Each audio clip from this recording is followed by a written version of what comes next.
Mapagpalang araw po sa inyong lahat. Panibagong araw, panibagong topic po tayo ngayon. Paano lumalim sa Biblia?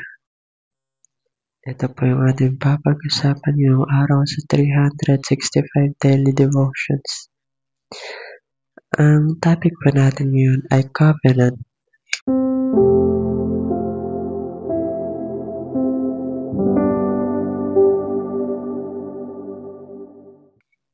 Ito po yung kasunduan ng ating Diyos sa mga tao. Kumbaga, ito yung nagdudugtong sa Diyos at tao. Nagkokonekta sa atin. Iko-commit mo ang sarili sa Panginoon. Kung pagbibigay mo sa yung buong pagkatao mo sa Panginoon.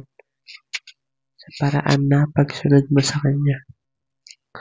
And pagbibigay sa Kanya ng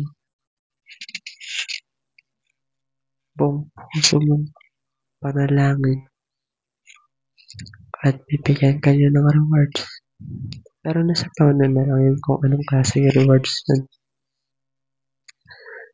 Sa madaling salita, ang covenant ay agreement na pag sumunod tayo sa Kanya ay makatanggap tayo ng pagpapala.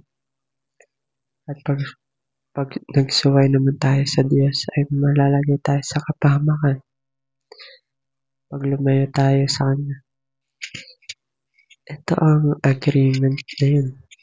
So, dapat natin sundin ang Panginoon para tayo ay maligtas sa kapahamakan. Ang Bible verse po natin ngayon ay Deuteronomy 7 verse 9. At ang sabi dito, Know therefore that the Lord your God is God. He is the faithful God, keeping His covenant of love 1,000 generations of those who love Him and keep His commandments. Kung ating tatanagalogin naman ito, kaya't pakatandaan ninyo ang Panginoon na inyong Diyos ay Diyos. At siya ay Diyos na hindi marunong sumira sa pangako. Dapat siya sa lahat ng umiibig sa Kanya at sumusunod sa Kanyang mga tuntunin. Ipinadarama niya ang Kanyang pagmamahal hanggang sa ikansalibong sandahi. Dapat ang Diyos sa atin ay never niya hindi gagawin ang mga sinabi niya. Hindi siya marunong sumira ng pangako. Kaya naman magtiwala tayo at magkaroon ng faith sa Kanya. Dahil nandyan siya palagi para sa atin at hindi niya tayo papabayaan.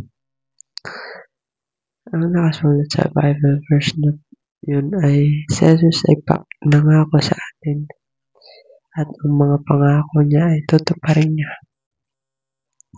Kaya naman, mahalaga tayong patuloy na sumampalataya sa Kanya. Dahil ayun lang ang paraan para mapagpalapit ang puso natin sa Diyos. At sabi ko nga kanina na mahalagang lumapit tayo sa Kanya dahil siya ang makapagligtas sa atin.